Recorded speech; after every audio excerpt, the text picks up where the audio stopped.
right, guys, we're back. We're not really sure what happened there. Sure. Things happen, technology, I guess. So we were talking about the Heat Celtics. We were wrapping up that conversation. Miami definitely needs a two guard or a solid point guard moving forward. Hopefully, that guy, what I was saying when I didn't realize we weren't even live was, I think it's hopefully going to be Donovan Mitchell next year because I think that would be phenomenal for the Miami Heat. Since we didn't get Dame, hopefully that would be what we go to now. CJ, is there anything else you just want to say on that Celtics Heat matchup?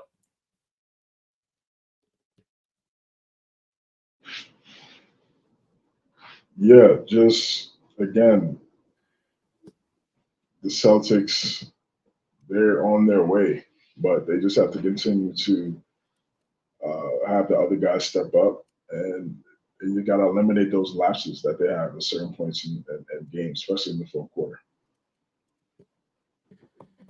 Yeah, you can never count Miami out, but you have a much easier chance counting them out when Jimmy Butler's not there. I think that's technically recapped all the games moving forward. Of course, we just have the matchup. I think it's time for the preseason predictions, don't you? Yeah, let's do it. All right. So, guys, as you all know, our faithful followers who we've always had here, back in 2023, or you're probably around August, I guess, September, I don't know. We made some predictions and I wrote them down. Lost this for a while, but did find it back as I clear out my path here. We do have the awards, our predictions of the awards. We talked about. You want to do the records or just go down in the awards?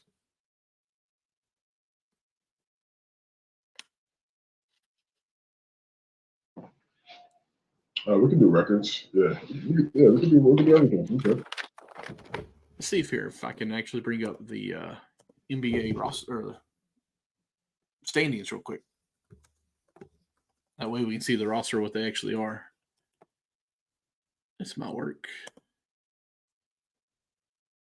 We haven't had to share our screen any today. It's kind of different for us, ain't it?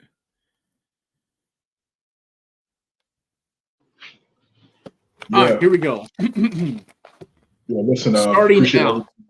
Too. I'm sorry. Got like 13 people in here. Oh, awesome! Thank you. So starting out, of course, I'll try to dig through here and see.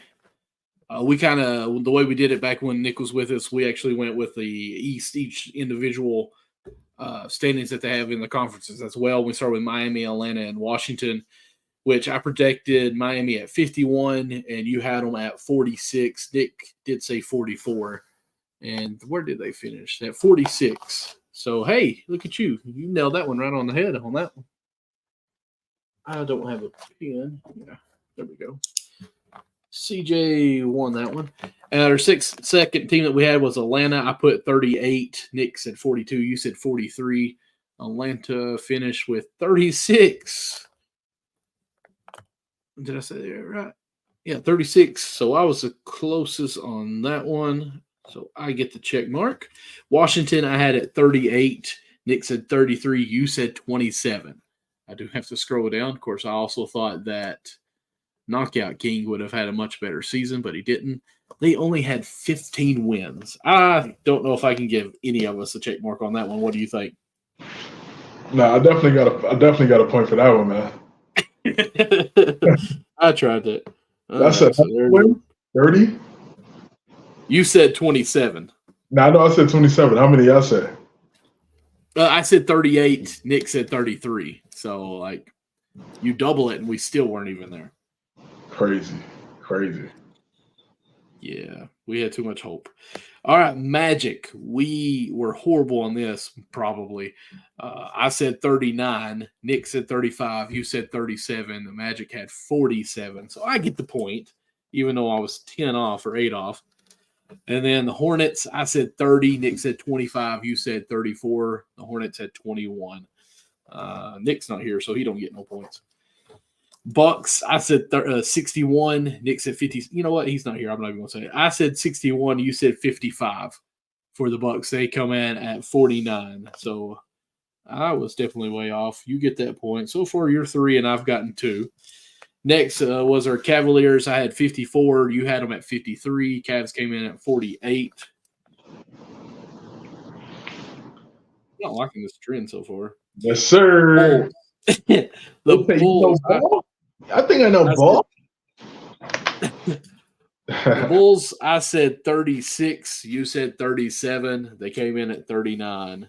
I think I know ball. I will say this. Nick said 40, so that was pretty good. Next, I think was let's see here, Pistons. I said the Pistons were at 25. You said 27. So I finally got a point again. Yeah, I didn't think they were going to be. I was shocked that they ended up being that bad.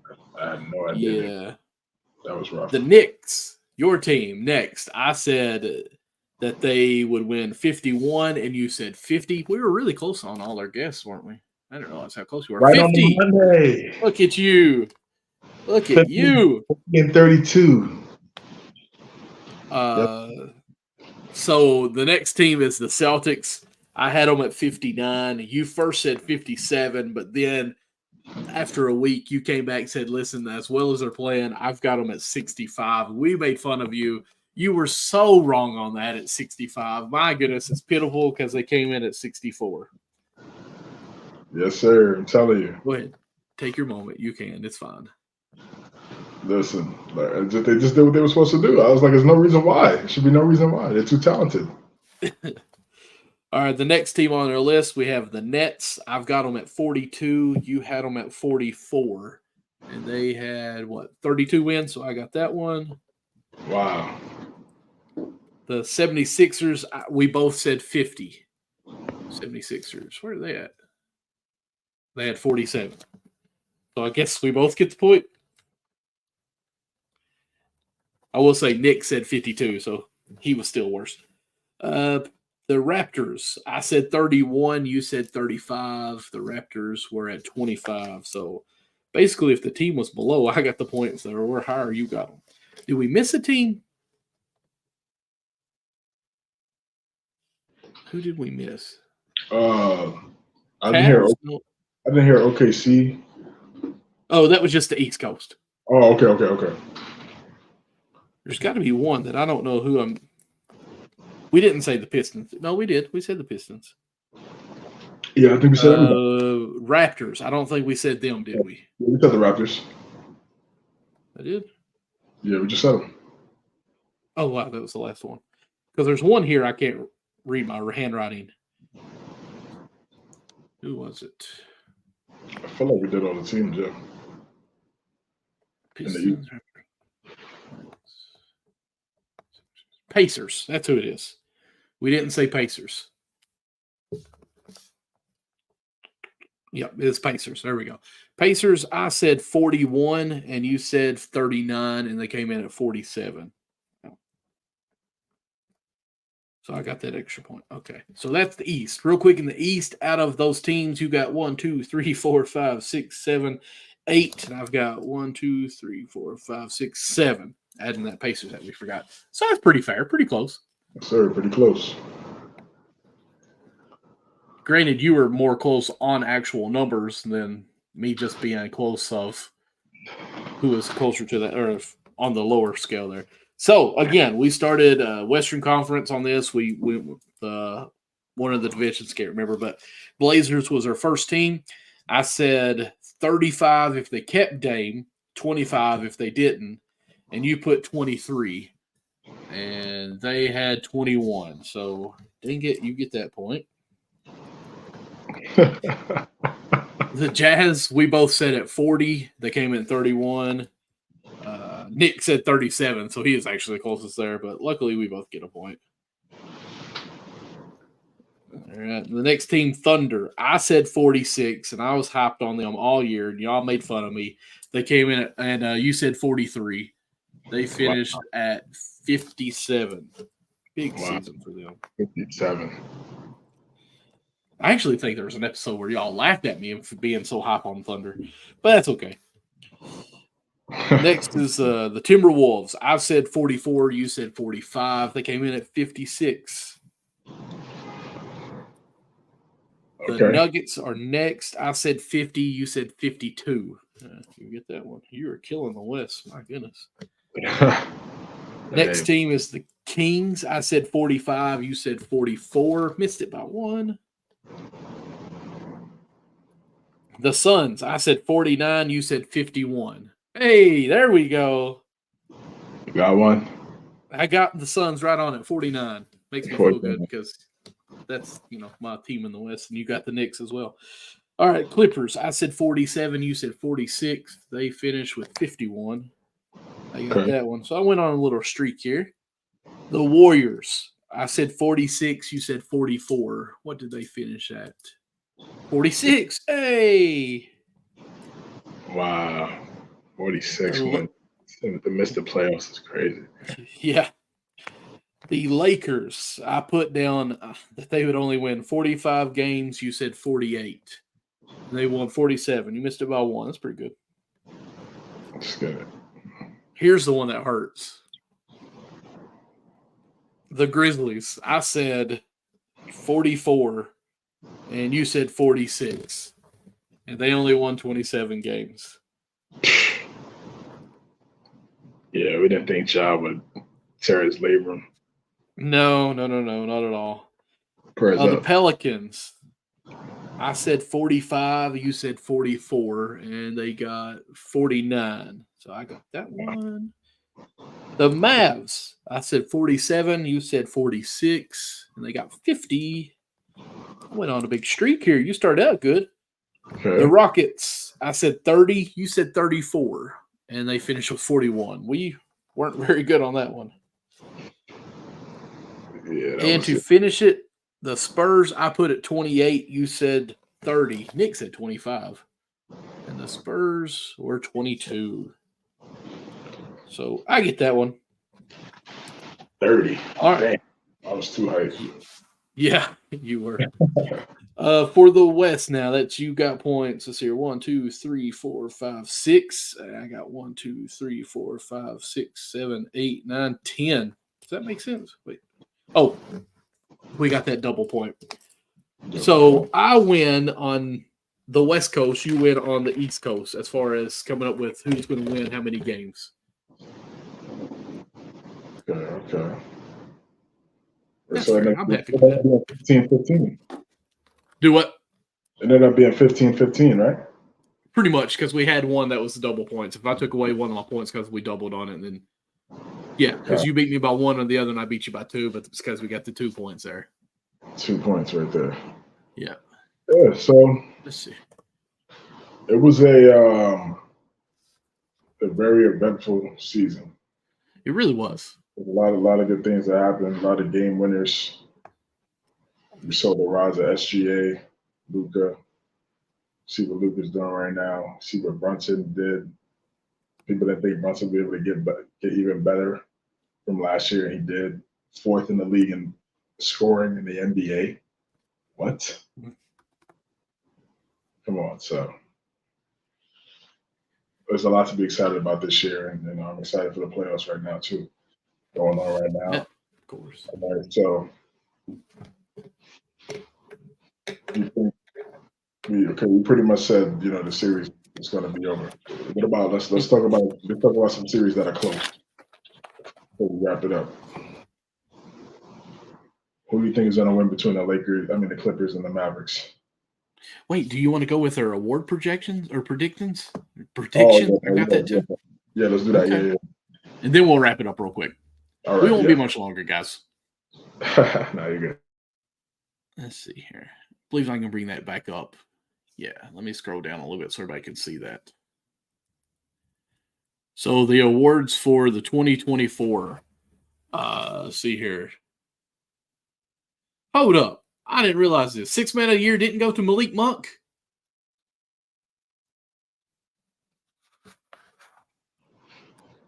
Nas Reed, brother. I missed that one. I thought Malik Monk got it. Nas Reed is well deserved. Monk should have got it, but anyways. And he was he was the best 6 man on the better team, one of the best teams in the NBA. I guess. As far as six man, you and Nick both said Emmanuel Quickly. Obviously, that changed. I said Yeah. Malik Monk, who all year I thought I was going to win on that. Of course, it was Reed, as we already determined here. As far as most important player, you said Shangoon, which was a good answer, I thought. Mine was Ben Simmons. Let's move on. It's Tyrese Maxey wins most improved, well deserving on that. Of course, we didn't know that Harden was going to be traded at this time, I don't think. But yeah, that hurts. Coach of the year, I had Carlisle. You put down Joe Mazzulla. That's fair. Of course, OKC's coach, I can't even pronounce that last name, so I'm going to try. Yeah, Daglino. Do what? Mark Daglino. There you go. You said it perfectly. Also, our MVP, we didn't pick. In-season tournament, we didn't pick. Let's see here. Clutch player of the year, Steph. Poor guy. We do have MVP. I put Booker. You put Tatum. Of course, we know it's going to be SGA. Well, I'm assuming that's not out yet, is it? MVP. How are you the clutch player of the year and you missed the playoffs? Like, what's the criteria for that? You got me. But, of course, I think last year it was Fox. But they were the number one seed, wasn't it? Nah, they were like the third seed.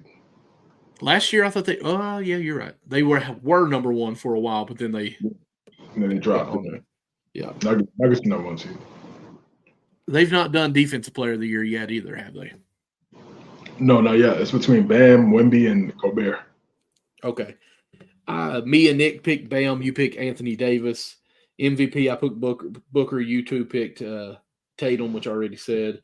Rookie of the year, we all three said Wemby.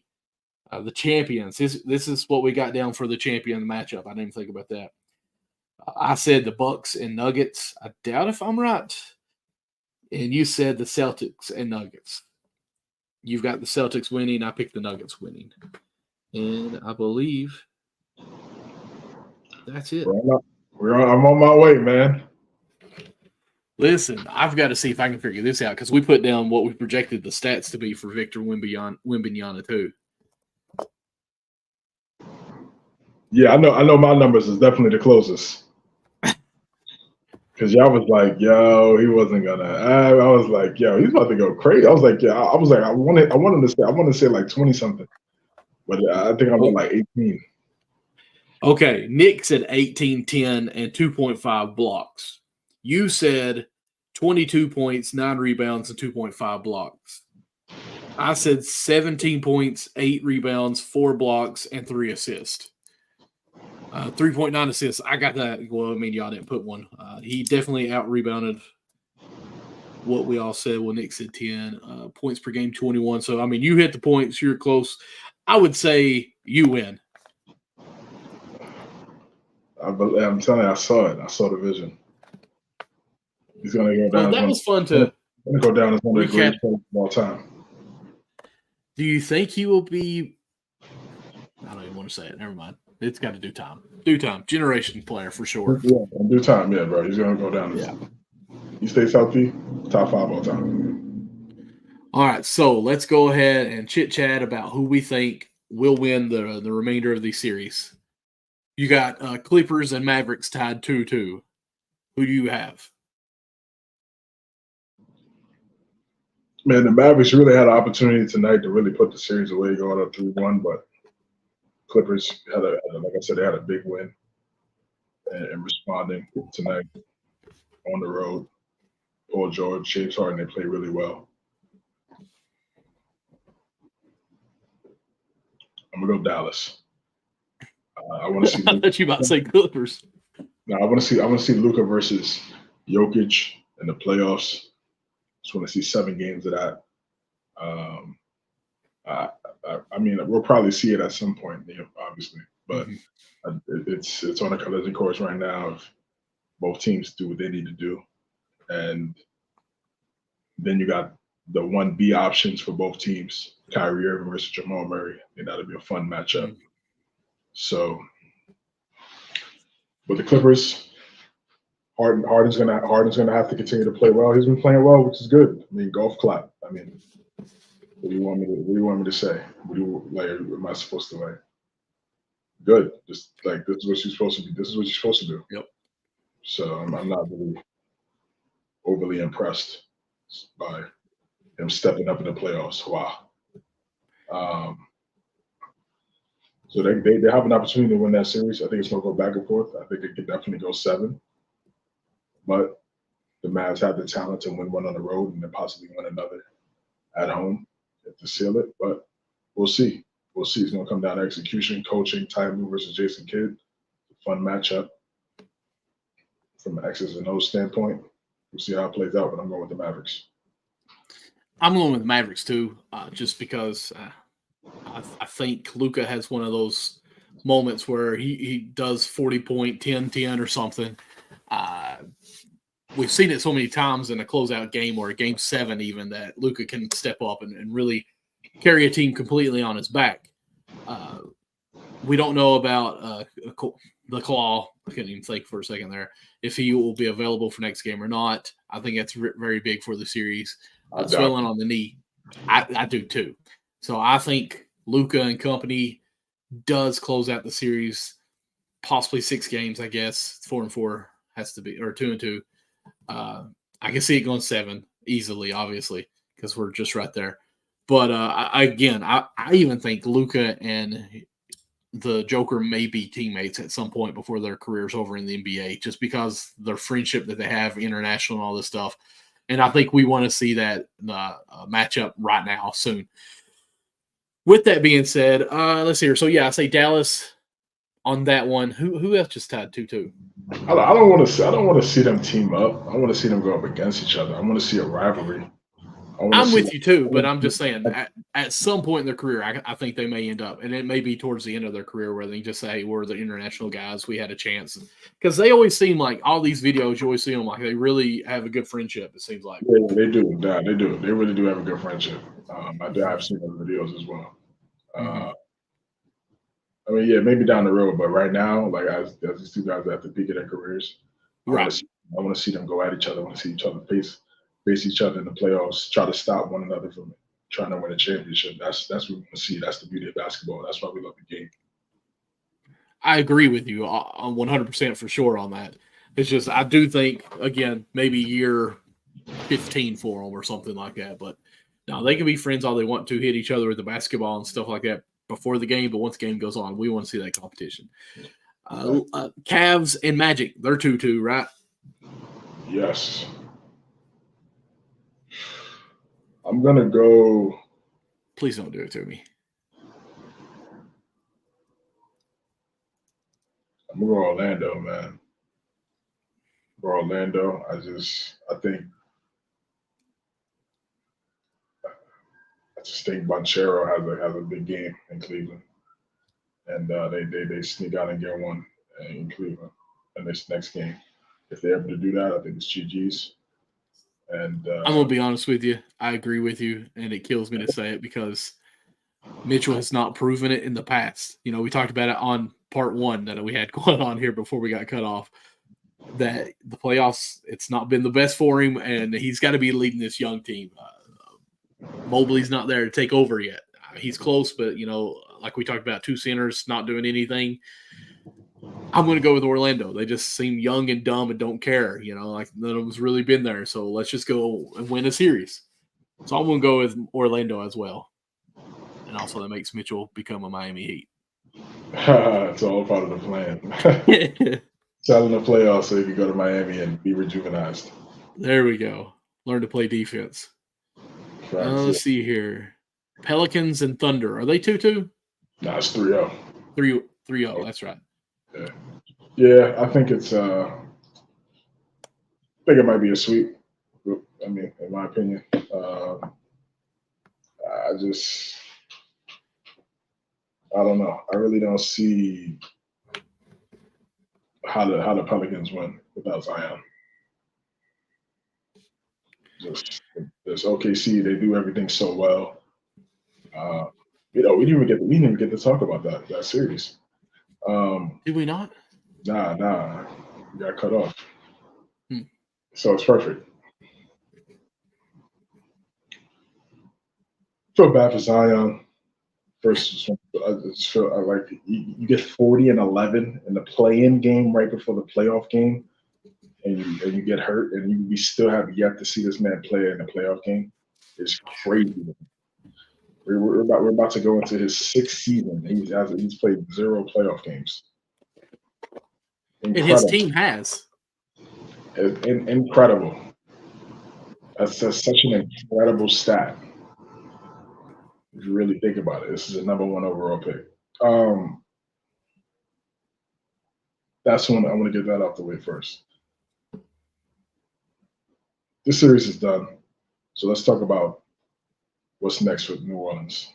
You know, I mean, I'll break it down too, but let's just talk about what's next for New Orleans. They have 3 wings: Brandon Ingram, Trey Murphy, Herb Jones. They can't pay all 3 of those guys. I don't know if they can even be able to pay 2 out of the 3. They have to answer those questions. Like, obviously not right now, but soon, because Trey Murphy has upside, Herb Jones has upside, and obviously BI is a special player. So, what is David Griffin going to do? To me, I think he'll probably go the route of re-signing Trey Murphy and Herb Jones, and Brandon Ingram walks, and they go somewhere like you go to Miami. Whew, that's perfect. That's exactly what I need. That's a guy that can get 25, 5 and 5.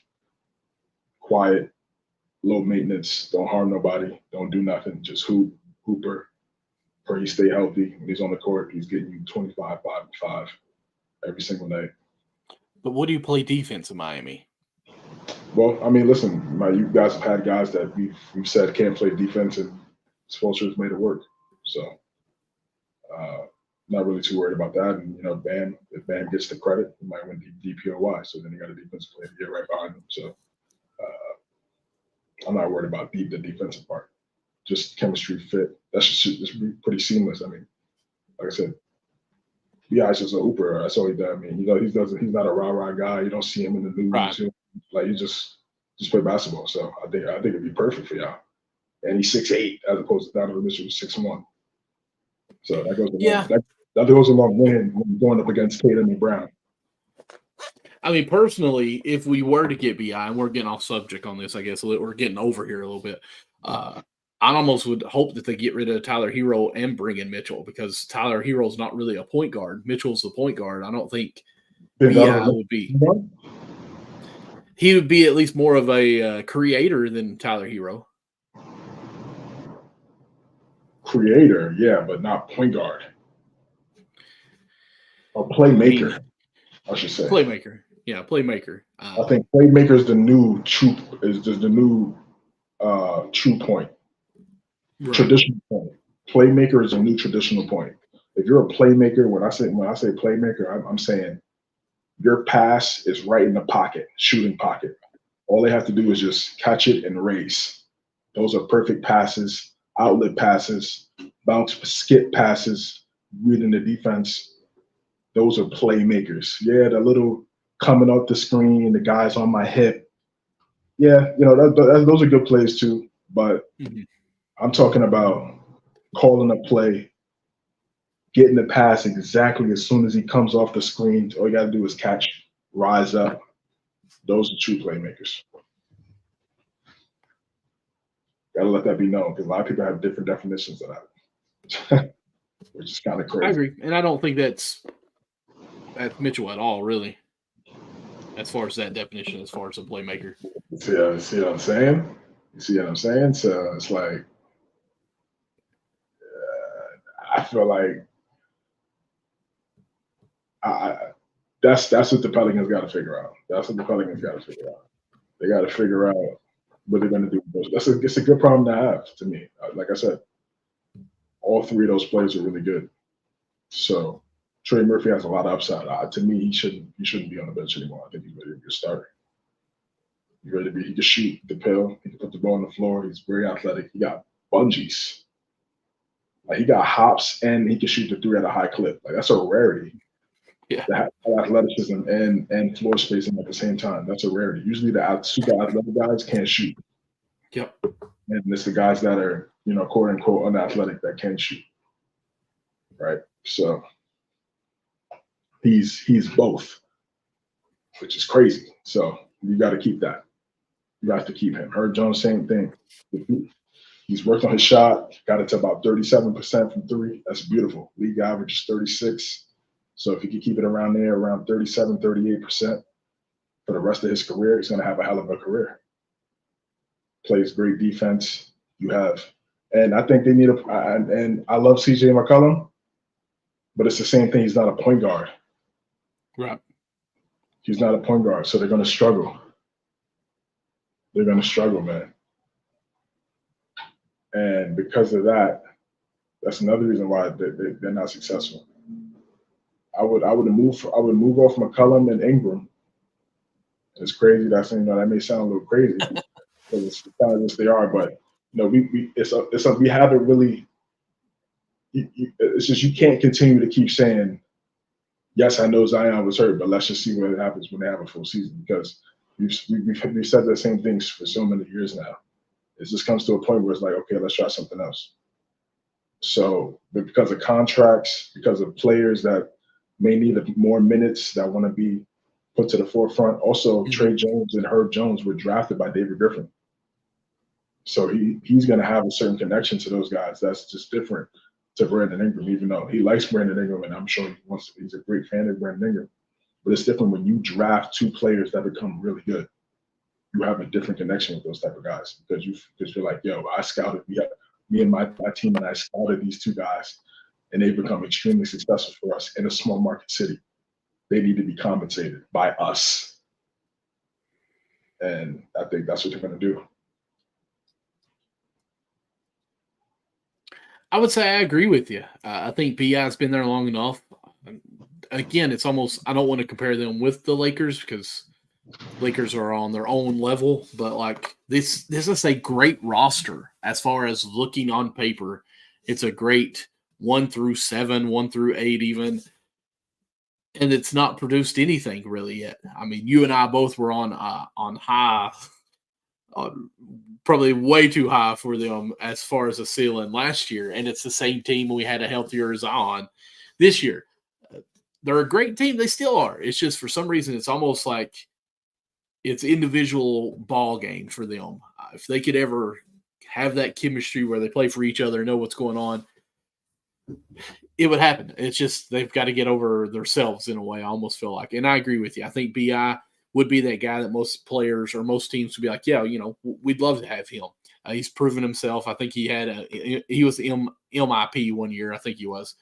So I think people would be interested in him to say he's a veteran. He's proved himself. He can play. And like you said, he's a quiet guy. He basically plays and smokes. Let's just be honest. And he stays out of the media. So I think that would be the move.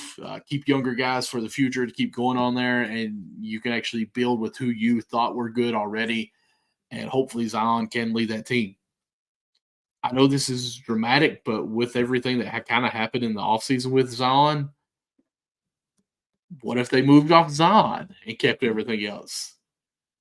Just to say, hey, sometimes you got to cut ties with what's going constantly bad and start completely fresh. And you got your young guys and BI who already have been playing together. And that would, to me, we talked about earlier how some coach or some franchises will say, hey, we're going to fire someone to put that fire under the tail to come around with each other. If you cut your best guy, who everyone is all I won't say cut, but traded off or whatever they were to do, and say, guys, we're going to stick with you all. So let's really put this together. You might have a team come together a lot more.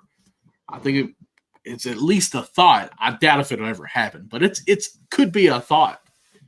The baggage is there.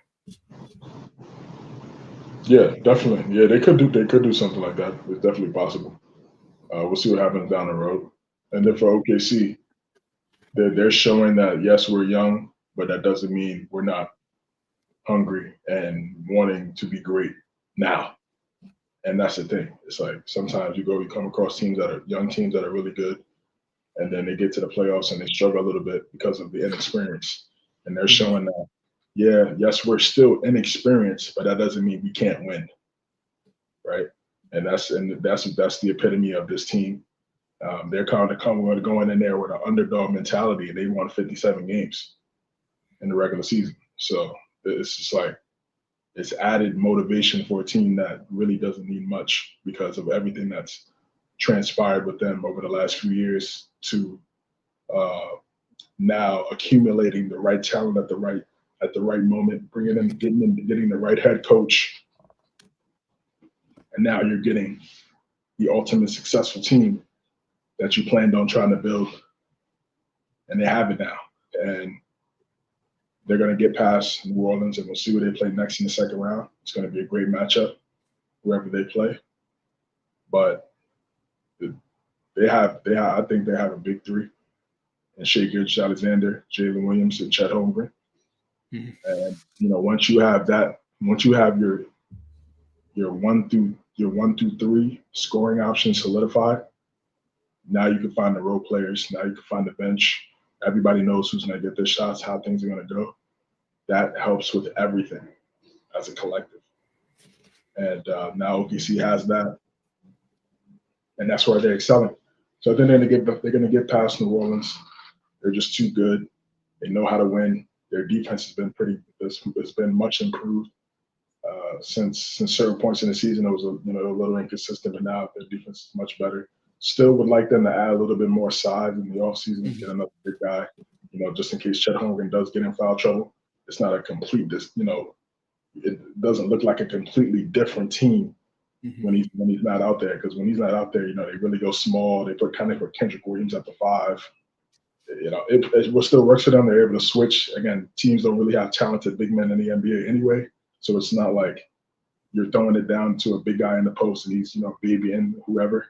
So you can kind of get away with still playing the small ball. But there's going to come a time that offensive rebounds, points in the paint, you need guys to alter things like that. You need the guys that can change the game in those categories, rebound. So that's what they're going to need down the road. Just another backup big. That's it. But other than that, they're well coached. They're extremely talented. I believe they have the MVP of the league for this season, and we'll see how far they go. Yeah, I agree with you on that. I think the only thing is they're going to run into all roads lead through the Nuggets, basically, to win a ring. And OKC, they're young and quick. Their depth and everything, I think, actually matches up probably better than anyone with the Nuggets, other than the big at center against Jokic.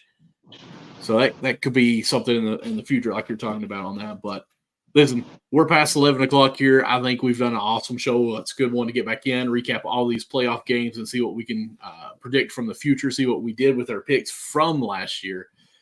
It's been fun. Glad to be on camera with you again, CJ. Yes, glad to be back. Glad to be talking basketball with my guy, bro. I missed you. Absolutely. Keeping this thing rocking and just talking about games. So, of course, we will be back with you next week. But before we go ahead and sign off here for the night, CJ, where can everyone find you at? You can find me on Twitter at cjames9_.